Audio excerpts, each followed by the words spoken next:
नमस्कार। बिहार की बात में आपका स्वागत है। मैं हूं पंकज कुमार। इस खास पेशकश में हम चर्चा करने जा रहे हैं कि क्या आरजेडी को एआईएमआईएम का समर्थन मिल जाएगा। दरअसल आपको बता दें कि 5वीं राज्यसभा सीट के लिए आरजेडी कसरत कर सकती है और आरजेडी को ये कसरत करने में एआईएमआईएम की जरूरत पड़ेगी। एआईएमआईएम जिनके 5 विधायक हैं, क्या आरजेडी द्वारा प्रस्तावित उम्मीदवार हिना साहब, जी हां, अभी मैं कह रहा हूं, अगर हिना साहब के नाम को प्रस्तावित करती आरजेडी तो क्या एआईएमआईएम ओवैसी हिना साहब को समर्थन देंगे। आपको बता दें कि जब शहाबुद्दीन की मौत हुई थी और उसके बाद उनके घर पर जाने वाले गिने चुने बड़े नेताओं में असुद्दीन ओवैसी भी थे और कहा यह जाता है कि हिना साहब को असुद्दीन ओवैसी अपनी पार्टी में लाना भी चाहते थे। क्या पुराने रिश्ते की दुहाई देकर के हिना साहब एआईएमआईएम के विधायकों का समर्थन हासिल करने में कामयाब होंगी? ऐसे में आपको बता दूं कि इस बारे में मैंने लगातार आरजेडी के कुछ नेताओं से बात करने का प्रयास किया। फिलहाल इस मामले पर चुप्पी साधे हुए हैं, लेकिन कहा जा रहा है कि 5 राज्यसभा सीट के लिए प्रयास किया जाएगा और उसमें आरजेडी भी एआईएमआईएम का समर्थन लेगी। सवाल ये उठता है कि क्या आरजेडी हिना साहब को राज्यसभा भेजना चाहती है और राज्यसभा भेज करके आरजेडी क्या हासिल करना चाहती है? क्या राज्यसभा के लिए जितनी संख्या की दरकार है वो एआईएमआईएम के बगैर संभव नहीं है? तो ऐसे में गंभीर सवाल उठता है कि दूसरी तरफ जेडीयू भी एआईएमआईएम के विधायकों पर नजर डाली हुई है। ओवैसी के विधायकों को तोड़ने की बात भी कही जा रही है। तो ओवैसी के विधायक जेडीयू को समर्थन देंगे या विधानसभा में आरजेडी के व्यवहार को ध्यान में रखते हुए कदापि आरजेडी के किसी उम्मीदवार का समर्थन नहीं करेंगे? क्या होने जा रहा है हम आपको बताने जा रहे हैं, क्योंकि हमारे साथ कुछ मेहमान जुड़ रहे हैं जिनसे आपका परिचय करा दें। हमारे साथ जो मेहमान जुड़ रहे हैं हमारे साथ इस वक्त, उनका नाम है दीपक कोचगवे जी। दीपक कोचगवे जी हमारे साथ जुड़ रहे हैं और दीपक कोचगवे जी, मैं आपका बहुत स्वागत करता हूं। राजनीतिक विश्लेषक हैं, साथ ही साथ वरिष्ठ पत्रकार संतोष सिंह जी जुड़े हैं। संतोष जी, आपका भी बहुत स्वागत है। और रामबंधु बस जी हमारे साथ जुड़े हैं, राजनीतिक विश्लेषक, आपका भी बहुत स्वागत है। संतोष जी, आपकी धुआंधार रिपोर्ट भी हम देखते हैं, बड़ी अलग खबरें करते हैं आप, अलग अलग तरह की जानकारी बिहार से देते हैं आप। ये भी एक बड़ा इंटरेस्टिंग खबर है कि क्या एआईएमआईएम हिना साहब के नाम पर आरजेडी को समर्थन दे सकती है, वो भी राज्यसभा के लिए वोटों की दरकार होगी और आरजेडी को एआईएमआईएम की जरूरत पड़ेगी क्योंकि 5 विधायक उनके हैं। क्या इसकी कोई संभावना है क्या? देखिए, पहले आरजेडी के जो नेता है वो तो बिहार आवे। अभी तो हम ही लोग उम्मीदवार तय कर रहे हैं। हिना साहब को लाने से उनको समीकरण उनका बेहतर बन सकता है। हम लोग उनको आइडिया दे दें कि भाई आप आइए बिहार लौट के, स्वागत है आपका। राज्यसभा की सीट अगर आपको चाहिए, हिना साहब आप सामने रखिए। पंकज जी, सवाल वहां नहीं है। अभी बिहार में जो कुछ चल रहा है, बजट सत्र के बाद जब ये चुनाव होगा, यही सरकारें रहेंगी या फिर कुछ उलट पुलट होगा, ये भी एक बड़ी बात है।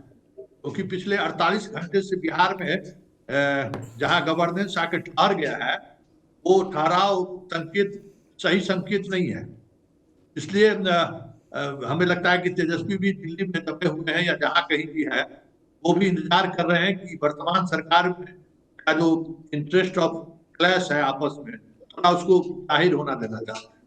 वैसे ओवैसी का पसंद हिना साहब हो या नहीं हो, लेकिन हिना साहब के आने के बाद अगर इस तरफ गोलबंदी होगी, मान लीजिए कि ओवैसी को लेकर, तो बाकी गोलबंदी भी हो सकती है। हिना साहब को लेकर कांग्रेस भी सहज नहीं होगा, भाकपा माले तो और सहज नहीं होगा। भाकपा माले की तो लड़ाई ही वहां पर हिना साहब से, क्योंकि याद ही होगा चंद्रशेखर की हत्या का इशू अभी भी खत्म नहीं हुआ है। इसलिए हिना साहब को समर्थन कांग्रेस और माले तो नहीं करेगी। और उसके बाद इसलिए इतने दिनों के बाद उनके बेटे का पार्टी में आना हुआ, उसकी भी वजह यही थी कि हम शहाबुद्दीन के चेहरे से पार्टी को बाहर निकालना चाहते हैं। और उस दौर में हमें नहीं लगता है कि उनकी पत्नी पर भाकपा माले और सीपीआई सीपीएम या फिर कांग्रेस उन पर मोहर लगाएगी। इसलिए हमें अब देखिए, अभी काफी वक्त है, अप्रैल में होना है, क्या होगा कहना मुश्किल है। लेकिन बाकी दल, आरजेडी अगर प्रस्ताव भी रखती है तो बाकी दल नहीं मानेगा।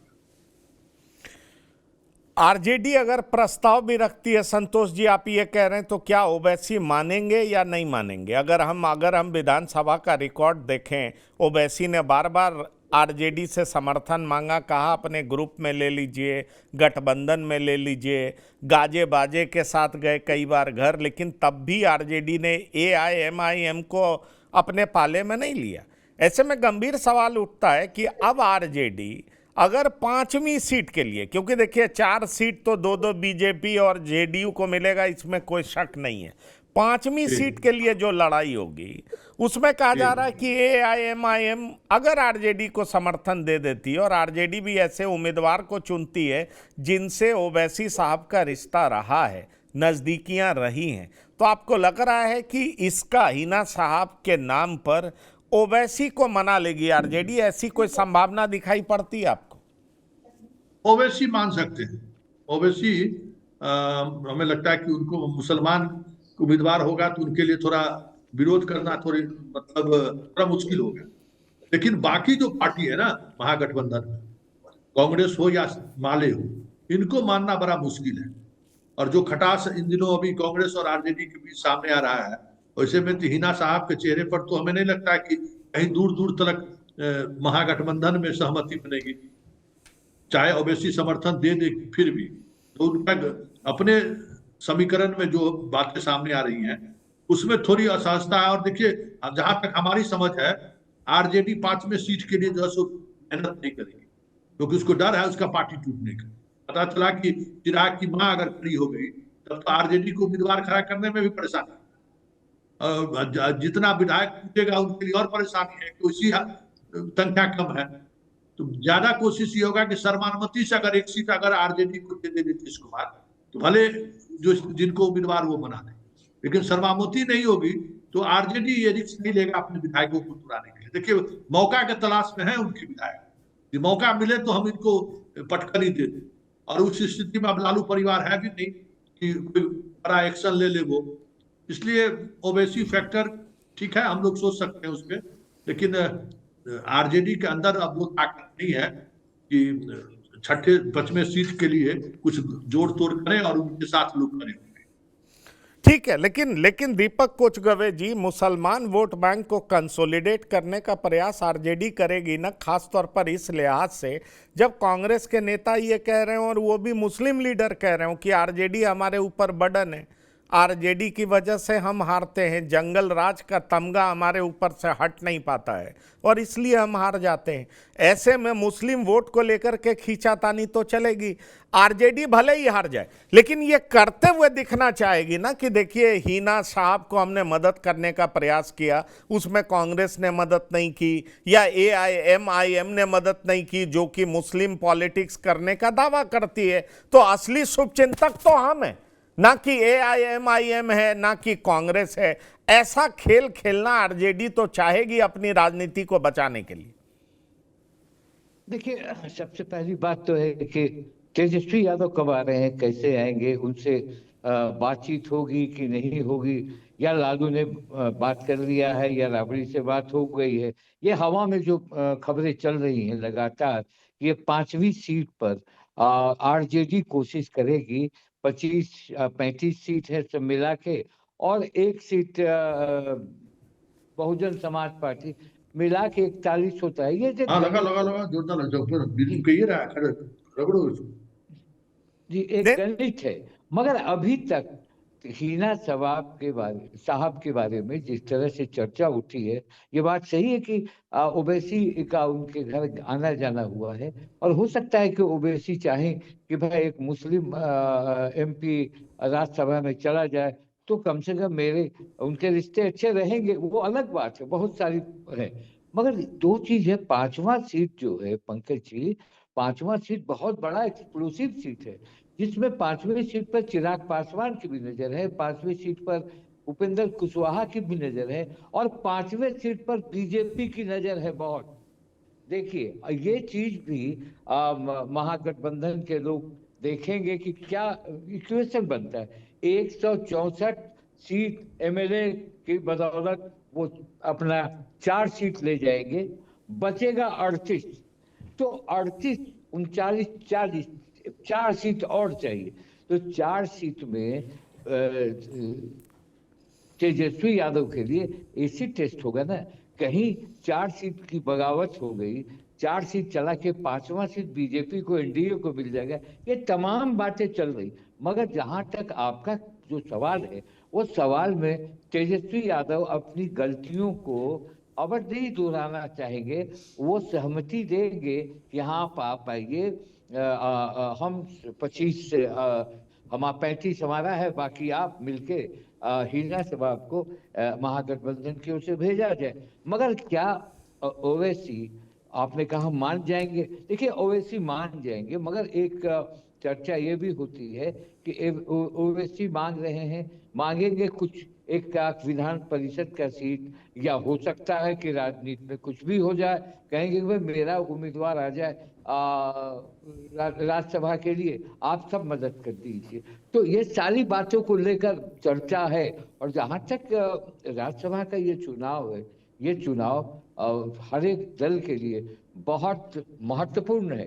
देखिए बिहार में चुनाव तो हमेशा महत्वपूर्ण होता है, चाहे वो लोकसभा का हो, चाहे वो विधानसभा का हो। अब चलिए राज्यसभा की ओर चलते हैं, तो राज्यसभा का भी बहुत ये है, क्योंकि सबसे बड़ा डर है कि कोई पार्टी, अब 38 सीट है उनके पास, रिक्वायरमेंट के लिए 4 सीट चाहिए, बहुत आसानी से किसी महागठबंधन की पार्टी को तोड़ देंगे। जिस तरह से आपने देखा कि नीतीश कुमार ने जब फ्लोर टेस्ट में कितने आसानी से मसले को सुलझा दिया था, मसला वो हो जाएगा कि भाई आप नहीं, पर दीपक जी मुझे लगता है इस सवाल का जवाब दें। आप कह रहे हैं 38 सीट है, 4 लाना बड़ा आसान है, आसान है भी, लेकिन भाई एनडीए में भी तो एक अनार 100 बीमार वाली स्थिति है। एनडीए में भी पांचवी सीट किसको जाए? रीना पासवान जाएंगी, जीतन राम मांझी अलग प्रलाप कर रहे हैं, पवन सिंह का नाम अलग से आ रहा है। आखिरकार कौन 5वां उम्मीदवार होगा? एक चर्चा ये भी चल रही है कि निशांत को भी राज्यसभा भेजा जा सकता है, मनीष वर्मा का भी नाम है। तो ये 5वां एनडीए से उम्मीदवार कौन होगा राम बंदोबस्त जी? अगर हम उस तरीके से देखें तो भाई आरजेडी के पास भी तो ठीक ठाक स्थिति है। अगर आरजेडी को एआईएमआईएम का समर्थन मिल जाए और एक मुस्लिम उम्मीदवार हो, तो भाई कांग्रेस के भी विधायक मजबूर होंगे समर्थन करने के लिए।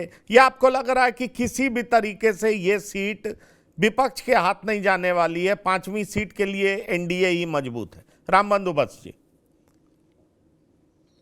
जी, जो 5वीं सीट है राज्यसभा का, वो बहुत ही रोचक है।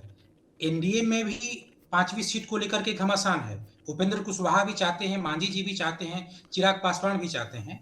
और जो 38 सीटों के बाद 4 विधायक की सहमति की जरूरत है जो एनडीए के बाहर के होंगे, तो क्या बिना बीजेपी और बिना जदयू के बाहर से कोई 4 विधायकों की जो सहमति है, वो ये छोटे-छोटे जो पार्टियां हैं 3, वो ले पाएंगे? तो मुझे तो ऐसा लगता है कि कहीं जो 5वीं सीट है उस पे जदयू की भी नजर हो सकती है, क्योंकि अभी जो ओवैसी की पार्टी की बात हो रही थी, हिना साहब उसमें लगे हुए हैं स्वयं राज्यसभा जाने के लिए। वही ओवैसी की पार्टी के कुछ विधायक नीतीश कुमार से जाके मिल भी चुके हैं। लेकिन समस्या ये है कि यहाँ पे पार्टी तोड़ के उनका जदयू में विलय होगा, क्योंकि ओवैसी की पार्टी का एनडीए शामिल होना तो ठीक या उचित समझ में नहीं आता है, लेकिन महागठबंधन में वो गठबंधन में शामिल होंगे। तो दोनों का जो दामोदार है, अगर जो जदयू है, जदयू भी जो चाहती है कि पांचवी सीट यानी 2 के बाद तीसरी सीट वो खुद अपने लिए ले ले, और इधर महागठबंधन भी चाहती है कि राज्यसभा का सीट वो अपने पास रखे। तो कहीं ना कहीं से ओवैसी के जो विधायक हैं यहीं पे बात आके टिक जाती है। एक जगह उनको टूटना होगा, एक जगह उनको गठबंधन में शामिल होना होगा। और राज्यसभा की का जो मतदान होगा उसमें व्हिप जारी नहीं होता है, तो लिहाजा क्रॉस वोटिंग का भी स्पेस बहुत होगा। अगर अगर ओवैसी की आती है पार्टी महागठबंधन में शामिल होती है, तो ये देखने वाली बात होगी कि जो लेफ्ट के विधायक हैं, जो कांग्रेस के विधायक हैं, उनका क्या नजरिया होता है। वो हो सकता है वो क्रॉस वोटिंग भी कर दें, क्योंकि इसमें व्हिप जारी होता नहीं है। तो इस सीट के लिए गठबंधन तोड़ के ठीक, आना एक लौता बिल्कुल बिल्कुल बिल्कुल। और वही वही डॉक्टर संजय भी हमारे साथ जुड़ रहे हैं। डॉक्टर संजय, मैं आ रहा हूं आपके पास, मैं इस सबके जवाब का जवाब आपसे लूंगा, लेकिन इस बीच मैं संतोष जी से ये सवाल पूछना चाह रहा हूं कि जो दो नाम अभी जेडीयू का है, रामनाथ ठाकुर और हरिवंश जी, क्या आपको लग रहा है कि ये दोनों पुख्ता नाम है, पक्का नाम है, या इन दोनों में भी कोई परिवर्तन हो सकता है? यही सवाल डॉक्टर संजय आपसे भी पूछूंगा। देखिए, हरिवंश जी पे डाउट है, क्योंकि हरिवंश जी का जो रवैया रहा है, जिस समय में बीजेपी से अलग हट निकले थे नीतीश कुमार, उस दौर में जो बातें सामने आई थी उसको लेकर थोड़ा नीतीश असहज।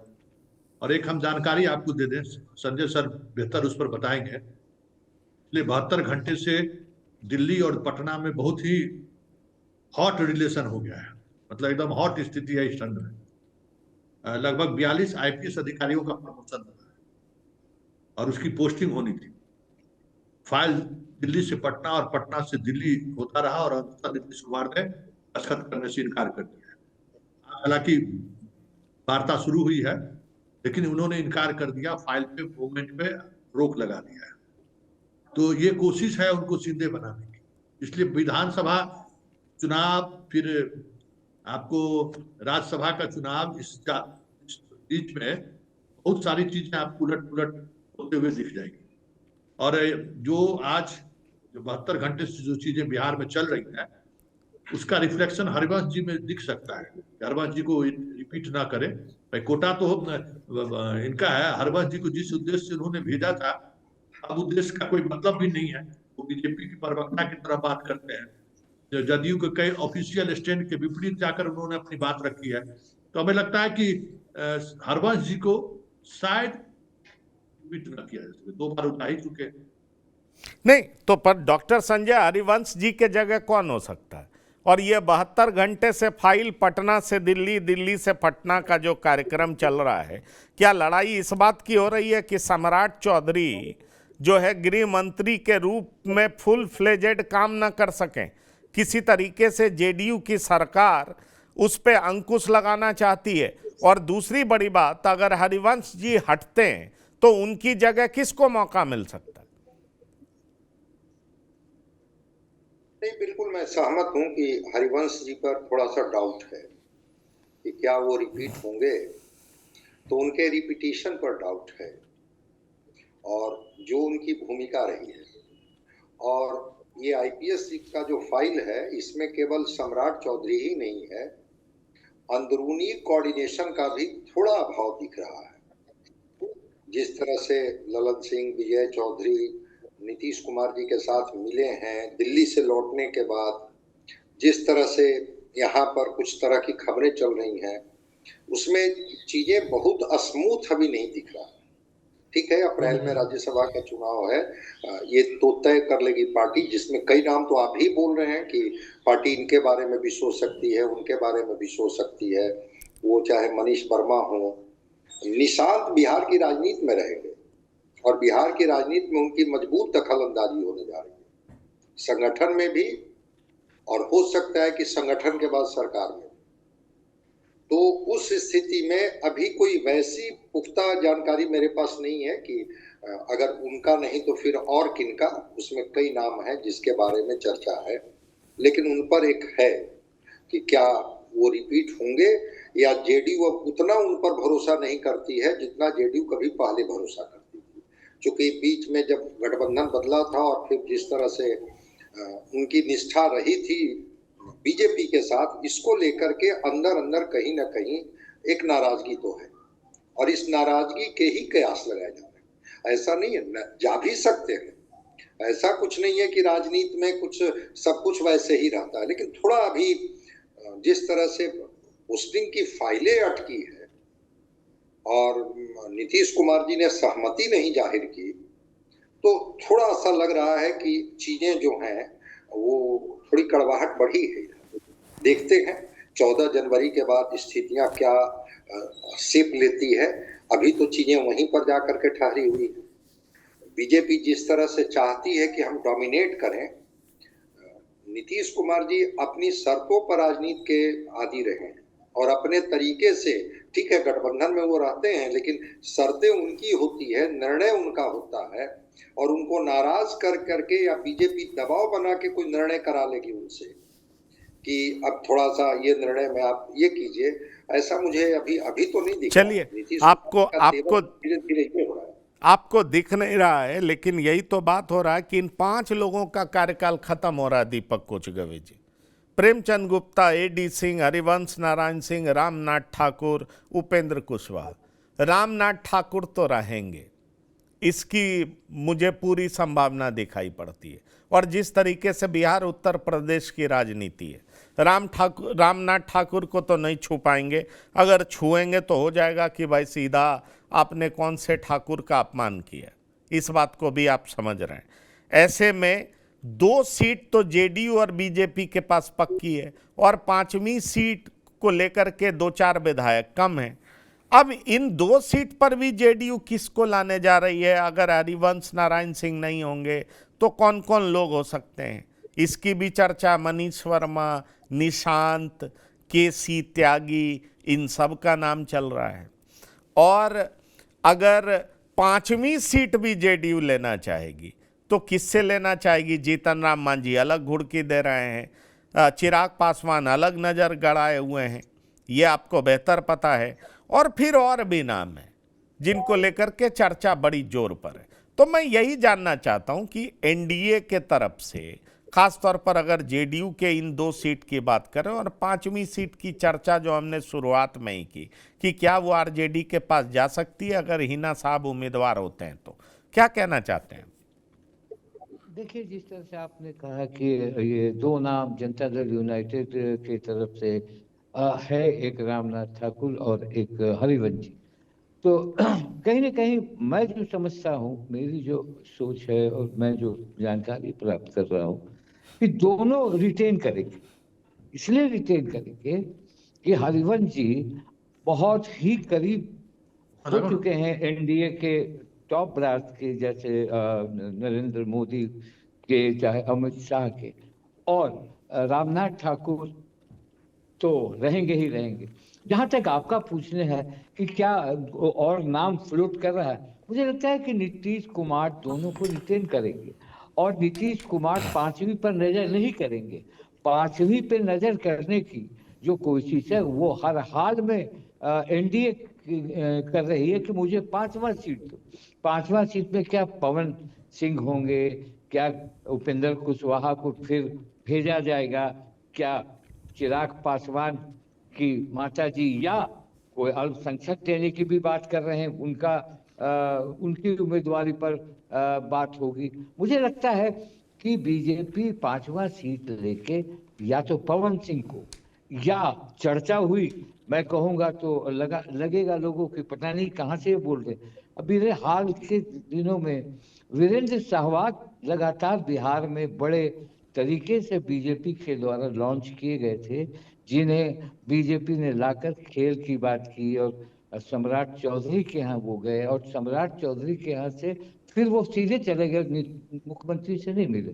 तो कहीं ना कहीं ये भी हल्की सी सुगबुगाहट हुई कि 5वां सीट में पवन सिंह के और कोई, मगर पवन सिंह जिस तरह से शाहबाद में उन्हें मदद किया, जिस तरह से उनको ये किया, तो मुझे लगता है पवन सिंह ड्राइविंग सीट पर है और बीजेपी उसको लेगी ही लेगी, ये मैं मान रहा हूँ। और जहाँ तक हरिवंश जी, अगर बाई द वे कुछ ऐसा दिमाग में आ गया जो अभी नहीं, जो दिल्ली के गलियारे में चाहे मैं जहाँ भी बात करता हूँ, हरिवंश जी रिटेन करेंगे और ये दोनों सीट जेडीयू रिटेन करेगी और बीजेपी भी 2 सीट जो है वो अपना 4 सीट हो गए।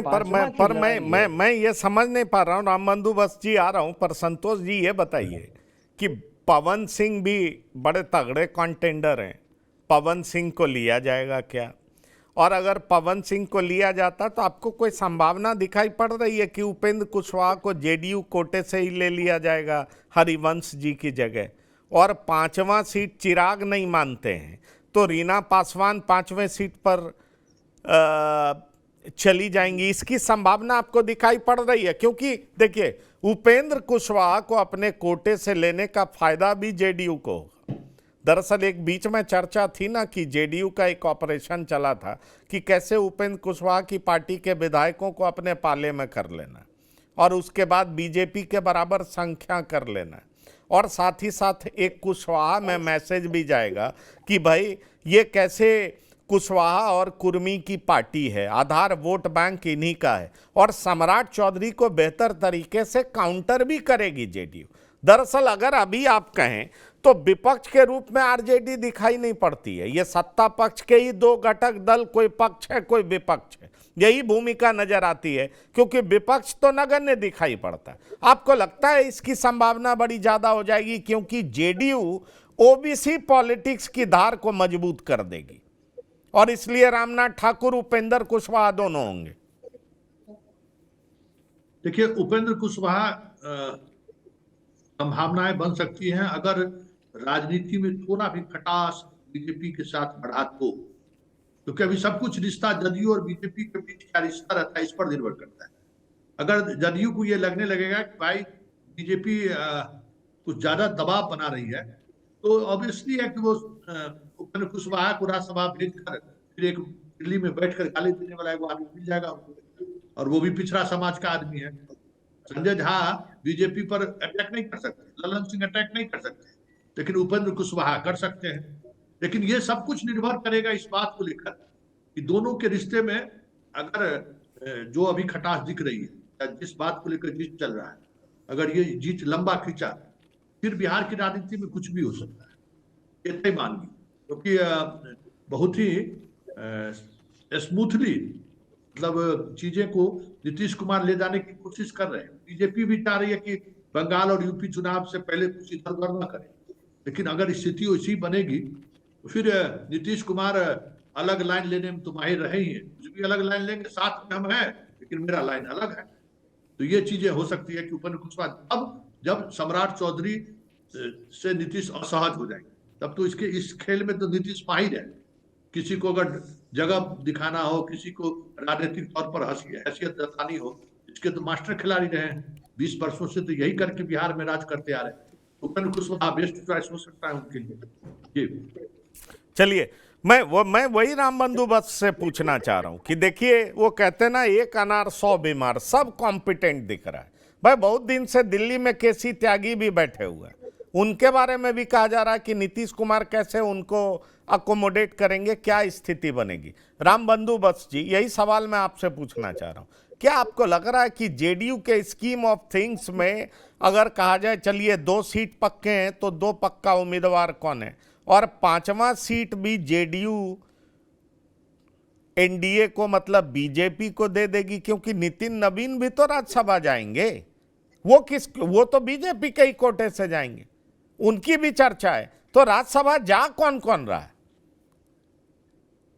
जी देखिए, जो 5वीं सीट है वो उस पे फैक्टर जदयू फैक्टर ही काम करेगा, भले ही वो उपेंद्र कुशवाहा के रूप में हो या कोई जदयू के अपने किसी नेता के रूप में हो, क्योंकि 5 में से 3 सीटों पे 2 तो अपना है ही, 5वां सीट लेकर के 3 सीट पे अगर जदयू आती है तो वो ये भी बताएगी कि गठबंधन में अभी सबसे प्रभावशाली रूप से जदयू ही है, क्योंकि सरकार बनने के बाद चुनाव में जदयू के शानदार प्रदर्शन के बावजूद भी सरकार बनने के बाद जो मंत्रिमंडल का गठन हुआ उसमें स्पीकर का चुनाव और गृह मंत्री का बनना ये दिखाता है कि कहीं ना कहीं जो सत्ता है या सत्ता की शक्ति है वो बीजेपी की ओर जा रही है।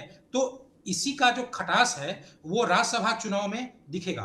तो 5 में से 3 सीटों को लेकर के जदयू ही जाएगी, 2 तो स्पष्ट है, एक पे वही है। हाँ, ये हो सकता है कि उपेंद्र कुशवाहा के रूप में जदयू ही आगे बढ़े या अपने नेता के रूप में आगे बढ़े। और बीजेपी के पास जो 2 सीट है उस सीट में अगर नितिन नवीन जाएंगे तो मुझे लगता है कि फिर पवन सिंह नहीं जाएंगे।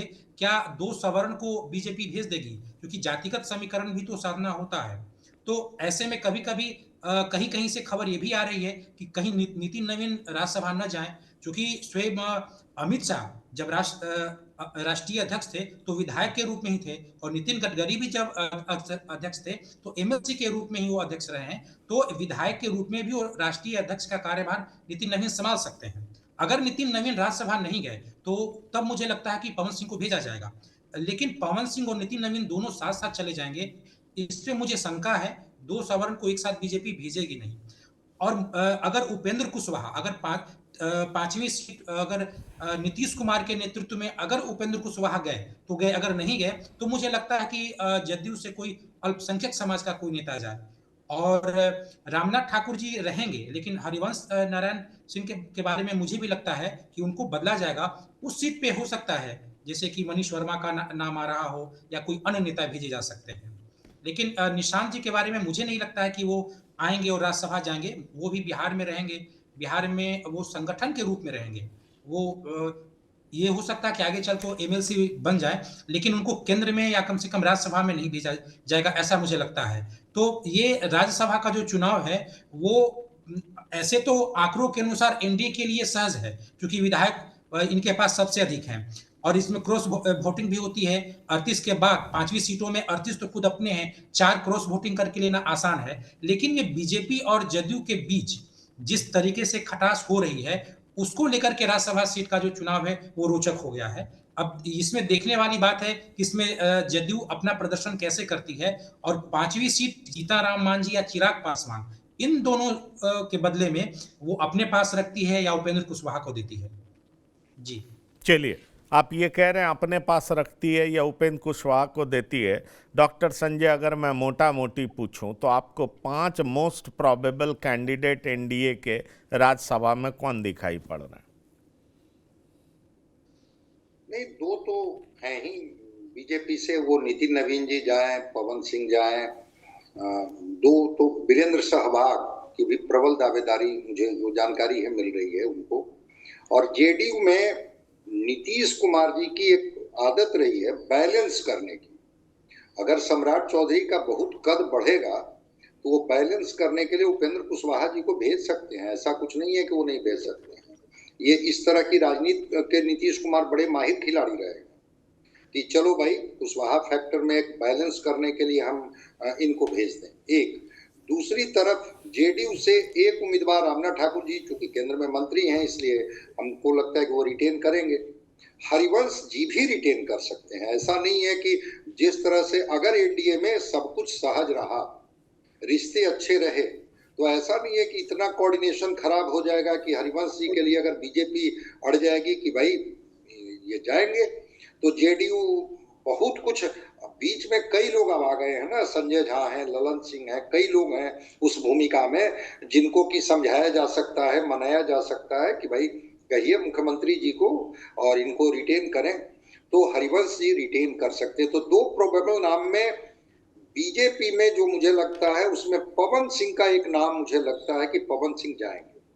नितिन नवीन जी जाएंगे नहीं जाएंगे, एमएलए रहते ही अध्यक्ष रहेंगे पार्टी के, वो अलग बात है। लेकिन पवन सिंह की दावेदारी है, और पवन सिंह को शायद आश्वस्त भी किया गया है। जिस तरह से इस बार शाहाबाद का परिणाम आया है, और उसमें पवन सिंह ने अपने तरीके से भूमिका अदा की है, तो चूंकि आरके सिंह नाराज हैं, जो शाहाबाद का इलाका है, उसको बैलेंस करने के लिए बीजेपी पवन सिंह को राज्यसभा भेजने के मूड में है, जो मेरी जानकारी है और जहां तक मैं इस चीजों को समझ पा रहा हूं। तो पवन सिंह की प्रबल दावेदारी वहां दी। एक 5वां नाम को लेकर के जो है कि हो सकता है कि रीना पासवान के नाम पर सहमति बन जाए। जीतन मांझी तो खैर इस तरह की पॉलिटिक्स करते हैं, लेकिन रीना पासवान के नाम पर सहमति, क्योंकि 19 एमएलए उनके हैं और जो बाकी इनके बचते हैं। और हो सकता है कि चिराग आश्वस्त करे कि बाकी कुछ विधायकों को हम अपने साथ जोड़ेंगे, क्योंकि क्रॉस वोटिंग की इसमें कोई ऐसी बात होती नहीं है, तो वो उसमें हो सकता है। आरजेडी भी दाव लगा सकती है कि भाई हम एआईएमआईएम को देंगे, एमएलसी बनाएंगे, और इसमें हमको मदद कर दीजिए आप, ताकि एक राज्यसभा का सीट हमारी बच जाए। तो आरजेडी भी प्रयास करेगी। और हिना साहब जो आप बता रहे हैं, उनकी दावेदारी की चर्चा भी है कि हिना साहब पर भी आरजेडी दाव लगा सकती है, जिसमें ओवैसी को भी कोई परेशानी ना हो आरजेडी के जो गठबंधन के साथी हैं उनको भी कोई परेशानी नहीं हो और एक चीज बचे। तो मेरे समझ से वो जो एक सीट जिस पर आरजेडी दांव लगाने जा रही है उसमें हिना साहब का नाम अभी आगे चल रहा है। अभी तो मैं बता रहा हूं ना कि 14 जनवरी के बाद बिहार की राजनीति में कौन ट्विस्ट आ जाएगा, कौन खुश हो जाएंगे, कौन नाराज हो जाएंगे, कुछ नहीं कहा जा सकता है। तो लेकिन अभी तक जो चर्चा है उसमें हिना साहब का नाम उधर से सोच करके रखा गया है। कुछ और नाम पर भी होगा जो सरफेस पर चीजें नहीं आई हैं। और इधर बीजेपी में पवन सिंह की बात बड़ी प्रमुखता से चल रही है शाहाबाद को साधने के लिए। रह गई बात कि जेडीयू के जो दोनों हैं रिटेन भी कर सकते हैं, नहीं तो अगर नीतीश कुमार ने कोई दाव चली तो सम्राट चौधरी को बैलेंस करने के लिए उपेंद्र कुशवाहा पर भी जेडीयू दाव लगा सकती है। तो सम्राट चौधरी को बैलेंस करने के लिए जेडीयू भी दाव लगा सकती है। तो क्या ये दीपक कोचगवे जी रीना पासवान को लेकर के जो गाहे बगाए चिराग पासवान का दर्द बाहर आता रहा है वो उनका दर्द अंदर ही रह जाएगा? सवाल ये उठता क्या 5वां सीट जो है वो इस बार भी रीना पासवान राज्यसभा नहीं जा पाएंगी? यही तो चर्चा है कि भाई रीना पासवान जाएंगी कि हिना साहब जाएंगी, 5वें सीट के तौर पर कौन जाएगा? देखिए 5वीं सीट का जहाँ तक मसला है, जब से विधानसभा चुनाव का जब गठबंधन का मसला हुआ उस समय चर्चा ये हुई कि भाई आपकी माता जी को एक राज्यसभा सीट को बहुत दिन से मांग रही, एक राज्यसभा सीट मिले, और दूसरे उपेंद्र कुशवाहा का भी पीठ सहलाया गया कि आप तो फिर रिटेन हो जाएंगे। जबकि आपको याद है महुआ वाले मसले में जब उनके बेटे दीपक प्रकाश को टिकट वहां से मिल गया एलजेपी को, तो उस समय जिस तरह से वो गए थे अमित शाह के पास, तो कहीं ना कहीं उन्होंने निकलते कहा कि everything is well in NDA, और जाते वक्त कहा था कि everything is not well in NDA. तो कहीं ना कहीं मुझे लगता है कि उन्हें भी आश्वासन मिला होगा। मगर जहां तक वोट बैंक का आधार है और बीजेपी 5वीं सीट पर कड़ी नजर है, मैं ये जान रहा हूं कि जनता दल यूनाइटेड 2 ही सीट से ज्यादा नहीं मांगने वाली है, ये तय है। और वो 2 सीट अपना जो प्रिक्योर करना चाह रही थी, वो 2 सीट मेरा है, 2 सीट उनका होगा। 5वीं सीट पर उनकी नजर नहीं है, जो मेरे सूत्र और मेरे लोग बताते हैं। तो 5वीं सीट पर बीजेपी चाहेगी। बीजेपी के पास 38 एमएलए है 5वीं सीट के लिए। तो 5वीं सीट पर 38 एमएलए जब उनके पास है तो बीजेपी चाहेगी। और अब बीजेपी पर है कि इन रूठे हुए लोगों को मनाएं, या चिराग पासवान को ले जाएं, या रीना पासवान उनकी मां को, या उपेंद्र कुशवाहा को रिटेन कर दे, या फिर कोई तीसरा नाम हो। तो मांझी का कुछ के नामों की कोई चर्चा नहीं है, उनके पार्टी के नामों की कहीं कोई चर्चा नहीं। ये नाम है, कहीं 5वें पर कोई चौंकाने वाला उम्मीदवार तो बीजेपी नहीं डाल देगी, ताकि उसके बाद आपस में ऐसा हो कि 5वीं सीट पर बीजेपी की पूरी नजर है। 5वीं सीट पर नजर है और इसीलिए तो इसीलिए तो आरजेडी हिना साहब को आगे करके एआईएमआईएम को रीच आउट कर सकती है, यही तो संभावना है। पर दूसरी तरफ जेडीयू जोर दे के कह रहा है कि राज्यसभा के चुनाव में विपक्ष का लूटिया गोल हो जाएगा, खाता तक नहीं खुलेगा। राम बंदोबस्त जी, सही में ये महागठबंधन का खाता खुलने नहीं जा रहा? जो उनके कोटे से एडी सिंह, साथ ही साथ प्रेम गुप्ता, ये लोग जो राज्यसभा में हैं उनकी छुट्टी हो रही है, विदाई हो रही है। उपेंद्र कुशवाहा जाते दिख रहे हैं आपको। 5वें सीट के रूप में कौन? 5वें सीट के रूप में कौन? बीरेंद्र सहवाग एनडीए के उम्मीदवार, या रीना पासवान? 5वें सीट के तौर पर कौन? यही तो सवाल उठ रहा है। या आरजेडी बाजी मार लेगी हिना साहब? क्या दिख रहा है आपको? देखिए, आरजेडी के लिए एक चैलेंज है, क्योंकि अगर वो हिना साहब के अगर वो ओवैसी का समर्थन लेती है, हिना साहब को भेजती है, तो उसमें लेफ्ट और कांग्रेस की क्या भूमिका होती है? कांग्रेस के लिए ये मसला नहीं है कि हिना साहब पे वो सहमत है या असहमत, उससे ज्यादा बड़ी उसके लिए बात है आरजेडी के साथ उसके रिश्ते। क्योंकि चुनाव परिणाम के पहले भी दोनों में टकराहट थी, और चुनाव परिणाम के बाद भी, रिजल्ट आने के बाद भी करवाहट और बढ़ गई है। तो वो आरजेडी के उम्मीदवार पे कितना सहमत हो पाएगी, ये देखने वाली बात है। इसलिए और उनको उनको उनके पास मात्र 35 सीटें हैं, 41 सीटें चाहिए। मुझे लगता है कि ओवैसी या इसमें क्रॉस वोटिंग का भी एक स्पेस होता है राज्यसभा के चुनाव में, उसमें कहीं ना कहीं एनडीए बाजी मार लेगी। एनडीए में अगर बीजेपी और जदयू में बहुत अधिक अगर करवाहट बढ़ जाए, तभी शायद उस स्थिति का फायदा महागठबंधन को मिल पाए। लेकिन ऐसे मुझे लगता है कि जो 5वीं सीट है, क्योंकि उनके पास ओवैसी के लोग भी हैं, ओवैसी के लोग तो यहाँ शामिल भी, जदयू में शामिल भी हो सकते हैं। अगर ओवैसी यहाँ आएंगे, महागठबंधन को अगर वो समर्थन देंगे, तो बदले में उन्हें एमएलसी का 1 सीट मिलेगा। जैसा कि अभी हम कुछ जगह पे पढ़ भी रहे थे कि 1 सीट एमएलसी का उन्हें मिल सकता है। लेकिन अगर उनके विधायक यहाँ बगावत करके आएंगे, तो उन लोगों को और भी लाभ हो सकता है। उनमें से कोई ओवैसी नहीं, पर मैं आपको बता दूं, ये बुलेटिन करने से पहले मैंने एआईएम के प्रवक्ता से बात की थी, उन्होंने सीधे तौर पर खारिज कर दिया। पर ये तो पार्टियों का चलन है ना कि जब बैकरूम पॉलिटिक्स चल रहा होता है तो वो खुल करके खारिज करती हैं, लेकिन अंदर खाने बात चल रही होती है। डॉक्टर संजय हिना साहब के नाम पर एआईएम को सीधे खारिज करना आसान होगा क्या? क्योंकि शहाबुद्दीन के नाम पर आरजेडी तो राजनीति करती रही है, मुस्लिम वोट बैंक को अपने पाले में रखती रही है। अब एआईएम के प्रवक्ता का कहना है कि साहब कि आरजेडी हमें हिना साहब के नाम पर डराए मत, आरजेडी के साथ हम क्यों जाएंगे, हम नहीं जा रहे हैं, ये जो बात है हम उसको खारिज करते हैं। आपको लगता है कि अभी खारिज कर रहे हैं, अंदर खाने बात चल रही होगी और दोनों अपनी अपनी शर्तें मनवाने पर लगे हुए होंगे, कुछ ऐसा दिखाई पड़ रहा है आपको? क्योंकि अगर 35 विधायक इंटैक्ट रखने में तेजस्वी कामयाब होते हैं, तो क्यों नहीं 5 के लिए ऑप्ट करेंगे और बीएसपी को भी अपने साथ साधने का प्रयास करेंगे? ये अंदर खाने में भी बात चल रही होगी, क्योंकि ओवैसी इस मामले में बहुत सीजन्ड पॉलिटिशियन है और उनको समझ है। ठीक है, हमारे विधायक जीत गए, लेकिन जमीन यहाँ पर शहाबुद्दीन की रही है और उनकी पत्नी है हिना साहब।